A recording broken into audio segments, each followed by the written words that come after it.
Well, welcome back to Thrive Yoga Fit Transformational Coaching. This is Erin, and today I have a special treat. I have my awesome friends, owners of Kava Social Club, Kava Club. Yes, look at it. And they also attended the recent silent retreat. I thought it would be cool because it's fresh on their minds, fresh in their bodies as far as how the retreat went.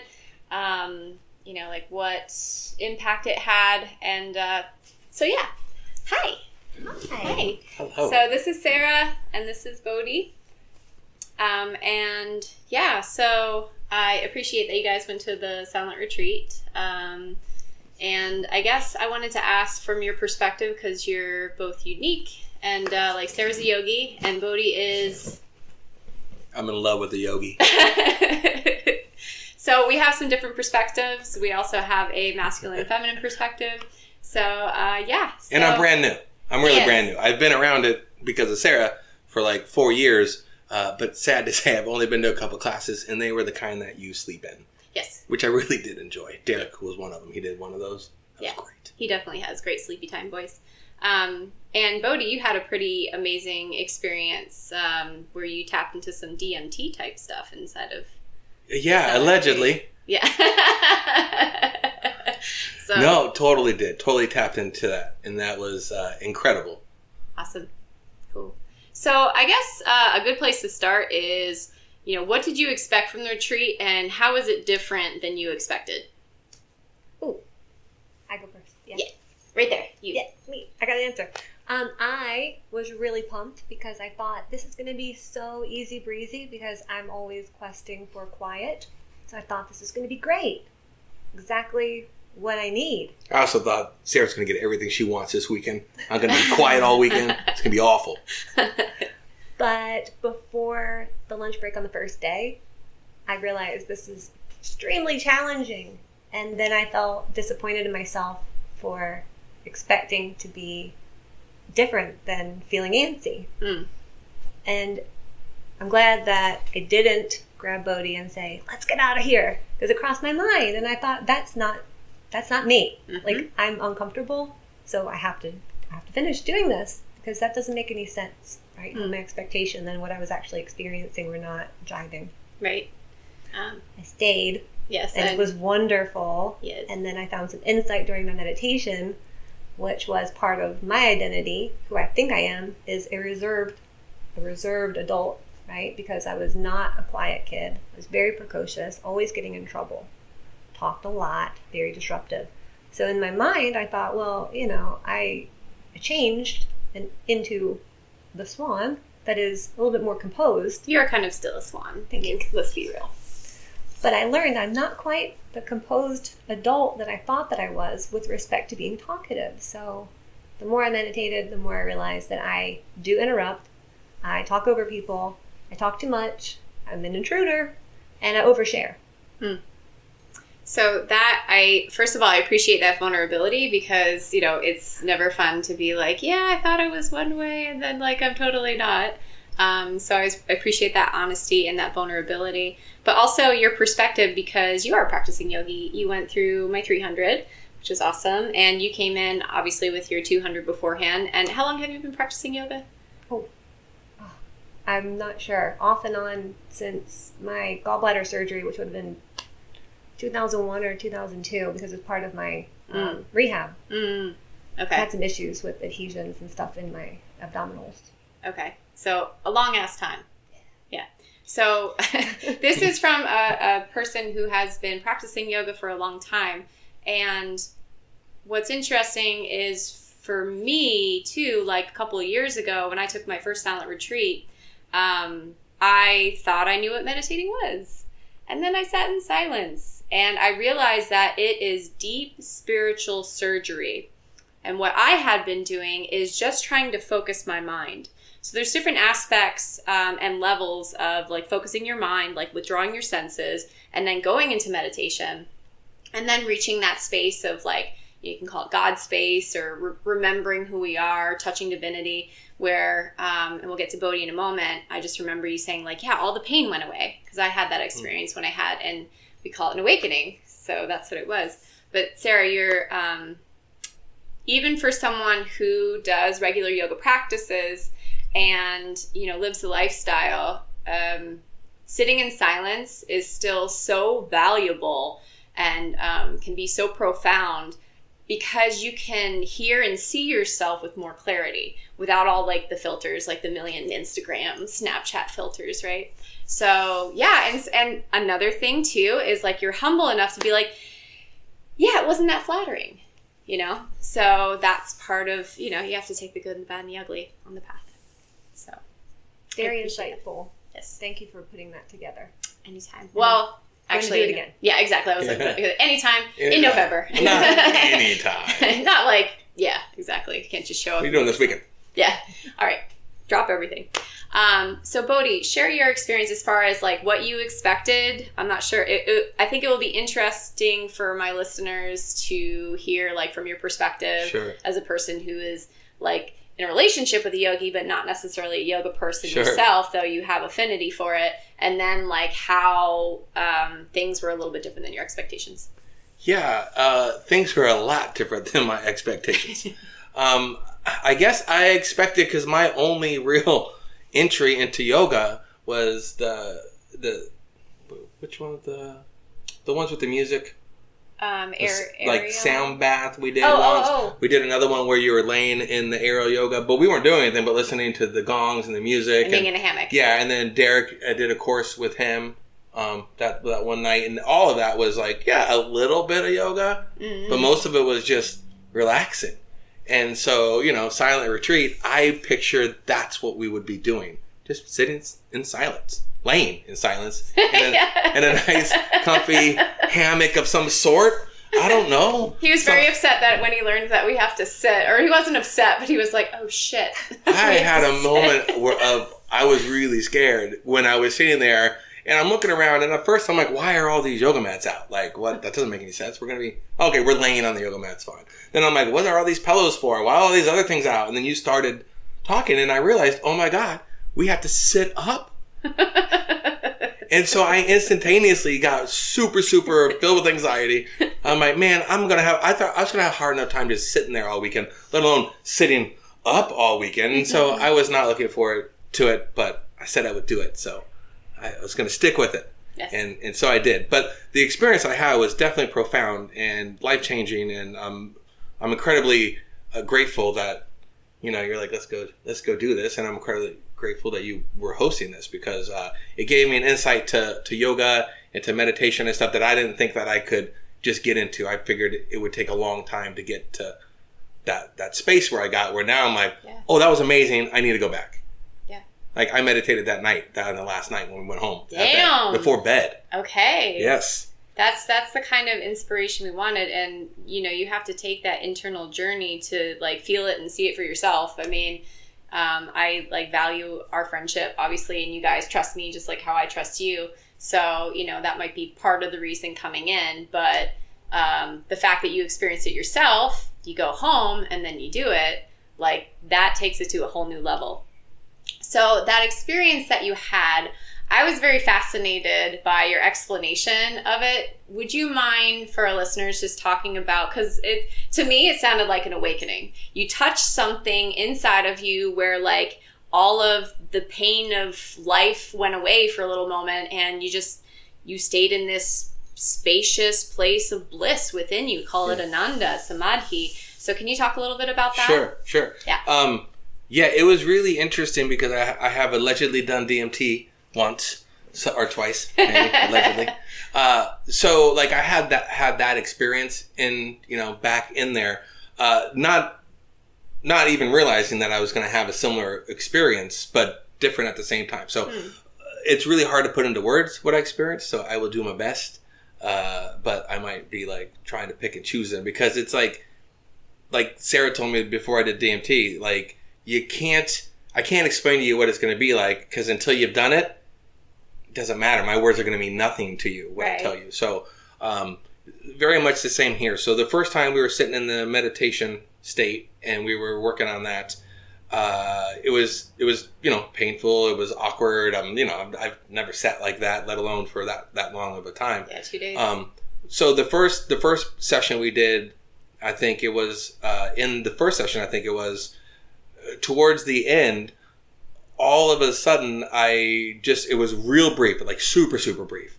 And I just forgot where I was. Like, it just kind of went away. And then I was like, oh, am I sleeping? And I'm like, no, I'm not sleeping.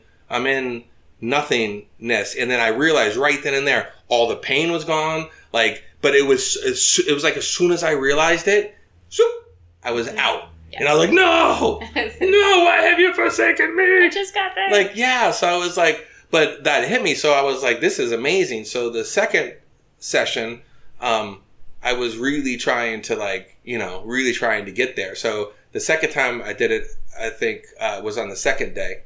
And this time I'm sitting there, and it was a lot easier for me to get into that state of just being relaxed like that. And by that time, I wasn't so uncomfortable with the sitting, but it was uncomfortable but not painful.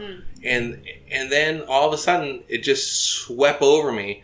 I was just in another, again, it kind of started working the pain first. Like I realized all of a sudden my ankles didn't hurt, my knees didn't hurt, and I just felt my body just like release. And I was like, oh my God, this is it. Mm-hmm. This is that thing. And I'm like, okay, I don't want to mess it up, but I wanted Sarah to know. So I'm like, in my mind, I'm like, I'm going to send her energy that this is fucking amazing right here, whatever's going on. And I don't want to mess it up because I want to stay in it. And it hadn't left. And it felt like 30 seconds. And I'm like, oh, deep breaths. I remember you guys saying, like, when you get there, breathe deeper. Mm-hmm. And so I started breathing deeper. And then that just launched me into almost like my DMT trip, except no colors. Mm-hmm. I was just in this space that just was. It wasn't black. It wasn't white. It wasn't me, but it was me. And it was just this space and this stillness that I have. I'm not a still person. Obviously, you could probably guess. Yeah. But it was almost like being in like the upside down world or something, the Stranger Things. It's just like everything is just kind of gone and you're in this other unique world. And at the same time that was happening, I just started feeling better. Mm-hmm. Like I started like mentally, I just felt like not as fatigued. Mm-hmm. Like if I could like be like healed in a space, I was like in that space. I was like, oh, I can run, I can jump, I can do anything. I feel great here. And then when I came out of the space, still no pain in my body. Like now I'm back out and I'm not meditating anymore, but I'm sitting there. And it was amazing because I still had no pain and I was super excited. And I remembered where I was that time. I could remember more things in it. And I just felt good and felt different and felt like that. I was able to take the stillness out with me that time and like carry it on me. Like I got a bag of it now. I can a little bag of stillness. You reach in and grab a little reach in my stillness. Bite, right? At Kava Social Club, right in downtown Bradenton. You can get your stillness there too after a nice yoga session. They have specials and tacos and all types of kratom kava. So I'm sorry, I was just thirsty. Shameless self-promotion. So Matt from our weekend retreat, I saw him. Actually this morning, and so I asked him. I was like, "Hey Matt," I was like, how you feeling?" He's just, "I feel great," and his face just looks so. I don't know. There's just vitality behind his eyes. And he's like, I feel great. And he's like, in his very like charming Southern accent, I went to the yoga class on Monday with Angela and, it hit me different. It's like, it felt different. And he's like, I think I understand more about this yoga stuff that you're trying to teach. I knew that you would love that. Yes, exactly. That is, by the way, if you're not a yogi, like that is the best thing that you can hear is like people are getting it at a deeper level. And that was just with 2 days. Yeah. It didn't take that long. And we didn't even have a sleepover. It was from like 9 to 5. So like that is the power of silence. So Sarah, as my fellow yogi, I guess like, what have you felt since leaving the retreat? Have you noticed any differences? And then I'll share some of my things that I feel different in. For me, the before and after is so profound that I didn't know. Like, I think I mentioned saying this was the therapy that I didn't realize I needed. Yeah, I remember that. Like, I was looking for some relief. There's a lot going on. Everybody's got a lot going on. But I feel particularly distracted and a little disorganized personally. And I figured, okay, if part of my mind is saying, well, we don't really have time to make time for this, that was my first clue that, okay, I'm overdue. I needed this. It's like your ego trying to battle it, like, oh, we don't have time. Right. Yeah, we do. I was thinking, that's the opposite. Like, that's the wrong message, brain. Yes. No, we need this. And this is a priority. And I'm still feeling like I had some type of, I don't know what to call it. I mean, it's a treatment. It's medicine to me. That's beautiful. It's like when you go on vacation, I think there's this adage that in the third day you realize that you're not in your normal rat race routine. So if you can just get to day 3 of your vacation, then it's like, vacation, right? I feel like my mind went on vacation and I still have the afterglow from having vacation. And it's Tuesday right now. Yeah. So Monday was great. So far Tuesday is great. I don't feel how I was feeling before the retreat, which was every day a little more anxious. Yeah. And it was kind of idiopathic for me because nothing's really different in my day-to-day. I just felt like I'm letting myself sort of overwhelm myself with the sensation of anxiety. And it's not practical to just say, okay, I got to go to the beach for a week. You know? Peace. That'd be nice. Yeah, man, nice. Silence for a couple days was so restorative. Yeah, so restorative. Restorative, that's the word. Restorative. Yeah. Yes. Yeah. What we have more than this in common, but we're all entrepreneurs, so we're all business owners. And if you're listening to this and you're a go-getter, hustler, business owner, you can find time to do this 2 days, or even if you're just like busy, stressed out, overwhelmed. And what Sara said was right on point as far as, you can pay so much money to go on these extravagant vacations, and it's like you're not even present until the 3rd day. And it's actually, that's exactly the case with me typically when I go on vacation. But my yogic practices have made it easier for me to remember who I am and to let go of the busyness and the roles and the identifiers that I keep playing out in my head. But when you're silent, it accelerates that letting go. I mean, even meditating for an hour straight, it's like, wow. And we did quite a few sessions. It wasn't all meditation. It was all silent. People handed in their phones. They didn't talk. Derek and I gave spiritual lecture, and we weren't silent. They were listening. But there was a lot of silence. There were about 3 meditations per day that were pretty much in silence. We had some movement, and then we had a little bit of sound therapy and body rolling. But y'all, if you're listening to this and you've never tried silence, I think it scares people because... Scares me. Yeah. I mean, and you were very upfront with that. You're like, I don't know. And then we have to sit. The thought of being there for an hour at any given moment, just sounds like not doable. One, who's got the time? Right. Besides the business, we got 3 kids and they're teenagers and adults, and there's just life happening. I can't even get to the gym. What am I going to make time to sit around for? You know what I mean? But it was a lot. It was simple, not easy, right? It's simple because it's an hour, I like that, right? simple, but it's not easy, but it is simple, and there's not a lot to it. And I feel like, I hate when people say this, but I feel like if I can do it, I promise other people can do it. Yeah, he was very concerned that he could just sit there for even an hour or two. So, and he really did good. He did the 2 days. So one thing I want to leave you all with is this. Silence has more to teach you than you realize. And I think if you are one of those people that's afraid of sitting in silence, your perspective might be something like this. I'm just going to sit there and I'm going to think, and it's just going to be awful, and I'm going to be in pain and my back hurts. Yeah. And what if you have some techniques that you could do, like focusing on your breath, give your mind something to chew on. Focus on your breath. We did what's called Anapana, which is a Vipassana pranayama technique where you're just focusing on the sensation of the breath going in and out through your nose. If you have that, if you have maybe a little bit of guidance, maybe initially a little bit of guidance just to remind you, bring you back on the path. And if you're able to start surrendering, letting go, and draw into the sensation of your body. right? Because sensation, thought doesn't exist in sensation, right? Or at least like there's a balance of mind, body, spirit. A lot of times people think they're feeling their emotions, but they're thinking about feeling their emotions, which, guess what? You're going to keep that cycle up, and all you feel is really resistance. So, if you want to try something like this, certainly Thrive has one coming up November 5th and 6th. Derek and I are leading it. But seriously, if you have a chance around you, actually one of my best friends just told me there's a silent retreat going on near her in Arcadia in California. And she just signed up for it. And I'm so excited for her because she gets to have what we have. Mm-hmm.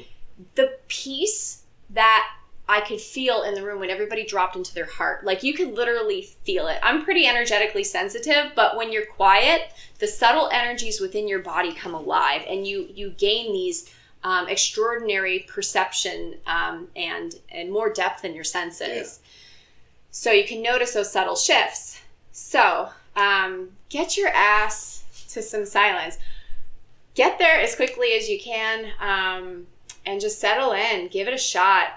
Really, it's not as scary as you think. And if you have somebody that's going to show you some techniques, great. If you want to sign up for ours in November, that's great too. But like, give it a try. It is well worth your time. So, any last like words for our listeners? There's nothing to be worried about. The word silence sounds so all-encompassing and immersive that it's a commitment. Like, you just gotta do it. I was gonna say you just gotta try it, but if you try it, you're going to do it. I promise. There is no try, just do whatever Yoda says. Only do. No matter where you go, there you are. There you go. That was. You should be here. This is really the best place to do it because I couldn't have done it on my own. I needed a group setting. I needed a place to feel comfortable with, which you feel immediately when you walk in. Even as anxious as I was walking in to this unknown, and the only known was I wasn't going to like it. It was very comforting and very welcoming, and never really felt that. Even the other times that we've gone to other places, never really felt that like I feel it here. So if you're even like thinking about it, if you're even thinking I can't do it, that's thinking about it enough that you should do it. Nice. So I encourage anyone that's even thinking I could never do it. Yes, you, the person that just thought I could never do it, you should try it. You should definitely give it a shot. And this is the best place to do it. They have the best teachers, the best tools. The atmosphere is amazing. The vibe that they set here is, it's the energy, the presence. It's all perfect for me. It just was great. Yay. All right, everybody. Well, thank you for stopping by, listening, watching. And if you want to check out our upcoming events, you can go to thriveyogafit.com. If you have any questions, you can email Erin at erincoach.com. I also have a coaching course that Sarah went through. August 20th to the 27th. If you're interested, check that out. We go into everything from healing inner child, shadow work, avatar work, processing emotions, organizing your thoughts and your actions and your results. So if you want to go in deep and transform your life, check it out. Thank you. Namaste.